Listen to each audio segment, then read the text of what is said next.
I, 24, female, quit my job to be a stay-at-home wife a couple of months ago because my husband, 25, male, was working two jobs, and I felt like I needed to hold down the fort at home. I was working as a receptionist and wasn't making much anyway, so it was an easy call to make.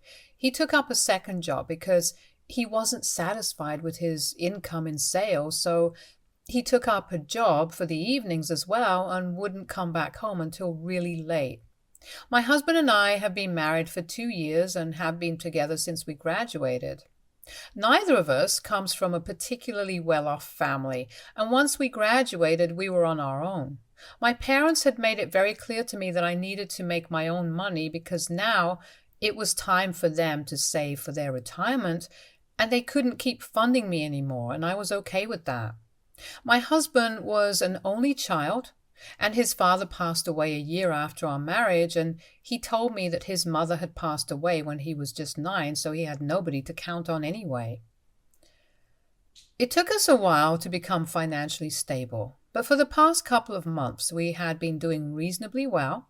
I used to feel bad because my husband was working two jobs, so I quit mine and started doing all the household work so he would have a nice home to come back to after a really long day of work. This had been going on for a couple of months, and I didn't think that there was anything that I needed to be suspicious of. However, a lady claiming to be my mother-in-law showed up at my door while my husband was with her just a couple of days ago, and that changed everything. I'll call this woman Sally. She looks around the same age as my mother-in-law, and she matches a few photos of my mother-in-law that my husband still has in old photo albums. I was shocked when she introduced herself, but there was no time for explanations because she just barged into the house and told me that she had something very important to discuss with me. She brought out a bunch of photos and spread them out on the table before I could say anything, and then she dropped a bombshell on me by telling me that my husband was apparently a sugar baby for a couple of women, and that's what he spends his day doing. She showed me the pictures, and sure enough, all of them were him being hugged or sitting close by women I didn't recognize, and all of them looked a couple of years older or around the same age as Sally. I didn't even know what to say, but Sally powered through and started telling me that she was sorry to barge in this way, but she had to come to me as soon as she found out. She told me that she knew that I'd probably been told by my husband that she was no longer in this world. But that was not true, evidently. Apparently my husband's parents had been divorced because of my father-in-law's infidelity. But my husband chose to live with his father all year round after he turned 13, even though they had partial custody. She found out in a couple of months that this was because my husband had taken up smoking pot at that age and was in very dangerous company. His dad was working most of the day, so he didn't have enough time to keep an eye on his son, and even though Sally insisted that he had at least tried to be more actively involved in his son's parenting, he didn't seem to care much and said that he would get out of that habit eventually. That didn't happen. And by the time my husband was supposed to be in college, he had become a total stoner. His grades were slipping and he had no prospects whatsoever. This led to a lot of fighting in their family, and my husband decided to cut her off because he didn't like the fact that Sally tried to intervene and get him out of his habits. He did clean up his act eventually because he didn't want to get caught in college with pot, since that would lead to a lot of legal trouble for him. But he never spoke to his mother again, and after a couple of months, she stopped trying to get through to him too. He pretended that he didn't have a mother at all because of their bad relationship, which is why he lied to me. She told me she found out about me just recently and had to do a lot of stalking and digging to find out where I lived. Apparently one of the women who had been spending time with my husband had told her friends about it, and that's how Sally found out. She said that she found out through a friend of a friend, and when she saw a photo of them, she realized instantly that this was her son. She knew that he was married and had been for quite some time, so she decided to go looking for me and tell me the truth. Because she was sure that her son hadn't told me anything, and she was right. I was in shock because everything that she was saying was just a lot to process. In one afternoon, I found out that not only was my mother-in-law well and alive, but I also found out that my husband was entertaining other older, richer women for money and not actually working two jobs like he had told me. I was disgusted because I thought that my husband was an honest man, but that was not the case, and I felt like I barely knew him after Sally's revelation. I wanted to think that she was lying, but the photos were right in front of me, and I could tell that she had gone to a lot of trouble to obtain these pictures. And there was no way that she would be lying to me about something like this. She stood to gain nothing. I thanked her for what she did, and then she left me alone to think about this for the rest of the day until my husband came back home. He finally returned at around midnight, and the first thing that I asked him was about his work. And he told me that everything was great at work and he believed that we could actually move into a bigger home soon if we saved up enough. So then I decided to ask him which of his roster of women he had spent time with today and how much he got paid for it. His expression changed because he knew that he was caught now and there was no way out. And I knew the truth. He didn't even try to deny it and just asked me how I found out. So I told him that it didn't matter because at the end of the day, I knew where the money was coming from and I knew what work he was putting so much effort into. I had promised myself that I was not going to let him see me cry, but I broke down into tears and locked myself in the bedroom while screaming at him at the top of my lungs until I finally wore myself out. He didn't say anything while I was screaming and let me shout at him until I was finally done. Once I fell silent, he started talking and told me that I was misunderstanding everything. He told me that apparently this was not a sugar baby relationship and he was not hooking up with these women, but he was just spending time with them since they were mostly lonely widows. And they just wanted somebody to be there with them, talk to them, and spend time with them in a completely platonic and non-intimate capacity. He said that he had heard about a website from a friend of his and had checked it out. He signed up for it only because he knew that he wouldn't have to get involved with any of these women romantically or otherwise. It was all safe and legal, and it technically wasn't cheating because he was just providing them with companionship. He said that it paid well, probably more than he would have been making at the jobs that he said he was doing, and he just wanted to make me happy. He knew that I was struggling with money and he couldn't find jobs that paid enough for the kind of lifestyle that I wanted, so he was really just doing this for me. I argued with him and told him that I didn't care about the money and that what mattered to me was that he had been lying to me for months and had been making a complete fool out of me. I couldn't come to terms with the fact that not only was he lying to me about this, but also about his mother. And if he could lie to me about these things even after we got married, then there was no telling what else he had lied to me about. I told him that Sally had visited me early in the day and had told me the truth about everything, including how he was a stoner in school, while he had always told me and maintained that he had never even tried it.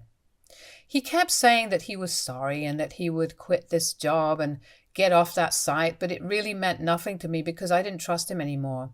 He insisted that he had done everything just to make me happy and to be able to provide me with everything that I wanted, but I didn't care. And so I left that day to go live with a friend of mine until I knew what to do next. It's been 4 days now and I still have no idea what I want to do. I haven't even told my friend about the truth, and I just said that I had a big fight with my husband and I wanted a place to live for a couple of days until it blew over. Because I didn't think I was ready to come out with the truth. It was embarrassing and shameful, and I didn't even want to accept it in my own head.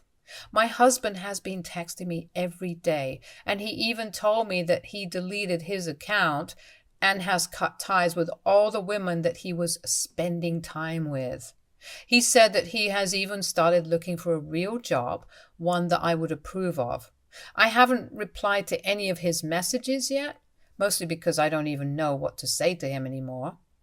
Yesterday I tried to talk to my parents about this, and while initially I didn't have any intention of telling them the whole truth, I just couldn't help it and I ended up confessing everything to them. They heard me out, and the only thing that they had to say to it was that I needed to talk to him, sort things out, and move on because that's how marriages are supposed to work. They said that they could understand where I was coming from, but they also realized that my husband was just trying to make me happy by bringing home a considerable income, just so I wouldn't have to be worried about anything. And instead of looking at things negatively, they wanted me to look at the positive side of this and work things out with him. Honestly, I didn't understand what they were talking about because I was concerned there was no positive side. He had lied to me for months and betrayed me in ways that I didn't even think were possible. I'll admit I have been a bit of a freak about our finances in the past, but that wasn't something that gave him the license to go out and do something like this. I was already feeling annoyed after I got off that phone call with my parents and my husband chose that very moment to send me yet another text. But this time I wasn't being apologetic. He said in his text that he was tired of apologizing over and over again, and he wanted a straight answer from me about where our marriage was headed now and if I wanted to divorce or not, because he felt like I was overreacting since he hadn't even done anything that awful and neither had he cheated on me. He said that the only thing that he had done wrong was that he had lied to me, but even that was just a white lie so that I wouldn't feel bad. I was pretty pissed off when I saw that text because it just felt like he was trying to downplay the gravity of the situation and gaslight me into believing that whatever he did was okay. So I texted right back saying that yes, I did indeed want a divorce because he was a liar and a cheater, and I was going to make sure that I took away everything in the divorce since he'd forced me to quit my job. He was a little put off by that statement and told me that that was a bit harsh since he had only wanted to make me happy. And then he told me that he didn't want a divorce, and even if it did end up happening, he didn't think that it was fair of me to ask for everything. Apparently, I had always been the one going crazy about our finances and hounding him about money, so I was the one who drove him to this. To be fair, I was just concerned about the future, which is why I was always worried about money, and perhaps it was a little too much for him to handle. I didn't mean to free him out with his own paranoid nature, but that's just how I have always been wired. But now I feel like this might be partly on me as well for freaking him out and pushing him into a corner. At least that's what he's making it sound like. And given my current state of mind, I really don't trust my own judgment because I don't think I'm in the right mental or emotional state. AITA for freaking my husband out about our finances? Update 1. Hi, folks. So, I would just like to take a moment to thank everybody who commented on my original post. It really means a lot to me that some of you took the time to actually go into details and everything about your opinion. And thank you to just everybody who commented for all the support because heavens knows I need it. It's been a week, and a really difficult one at that, since I left my house and my husband. A couple of days back, I finally found the courage to tell my friend the truth about why I was living with her, and it's safe to say that she was scandalized. Her reaction really made me believe that I was not just going crazy and my parents and my husband were actually trying to gaslight me into believing that all of this was somehow normal and forgivable. She told me that I needed to file for divorce at the earliest and gather all the evidence that I can against him, which might be easy because Sally did leave me with her contact info, and I can just reach out to her if I need help. My friend even offered to put me in touch with her parents' divorce lawyer, and I think I might go ahead with that option since her mom got a pretty hefty payout and alimony. So I think that's the best choice for me, especially since both her mother and I have been wronged by our husbands who chose the company of other women over us. At least her father had been caught cheating with just one woman. I don't even know the count for my husband. My friend also encouraged me to speak up about this to my other friends in case I needed more help. I don't think I would need it, but I just want to get this off my chest, and I think talking to my friends would help because keeping this secret from everybody has really taken a toll on my mental health. When I told my friend that I was feeling embarrassed and ashamed of what had happened, she said something that really made me feel a lot better about this situation and put everything into perspective. It was also something that a couple of you in the comments had told me already, and it was that I was the victim here and I didn't do anything wrong. So I had no reason to feel ashamed of myself because I had done everything in my power to make our marriage work, and he was the one who screwed up. Even his accusation of me being paranoid about money and backing him into a corner was just absurd, because I'm sure there were 1,000 better ways to deal with it rather than going ahead and pulling off something like this.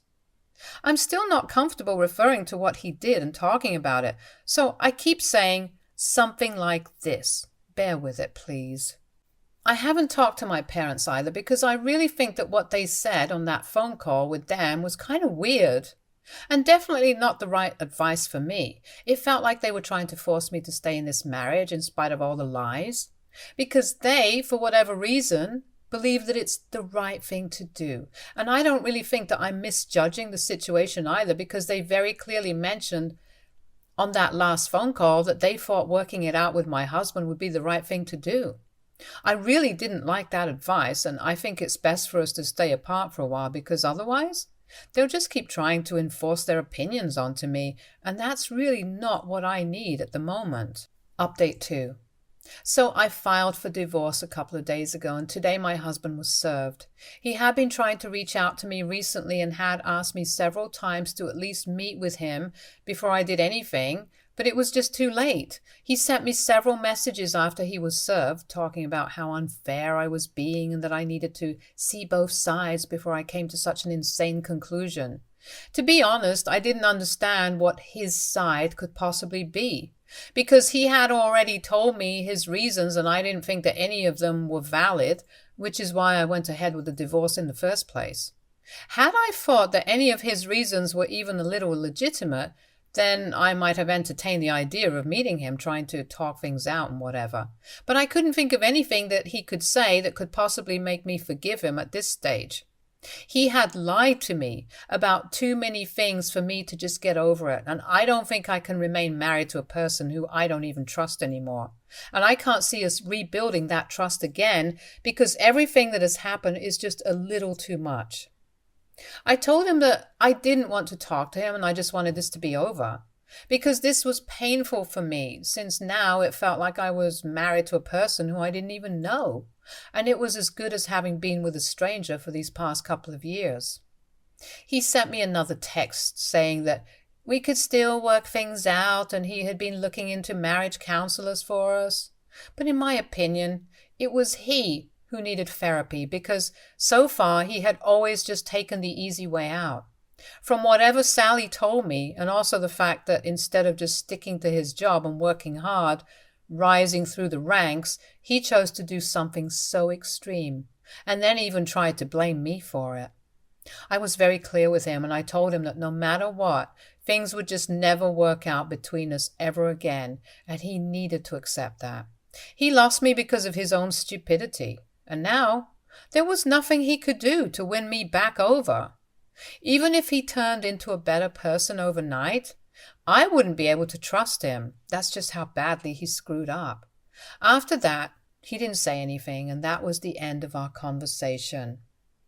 But on a slightly happier note, I have started looking for a job because I have to support myself somehow, and I don't really think I'll be able to afford a lawyer if I don't work.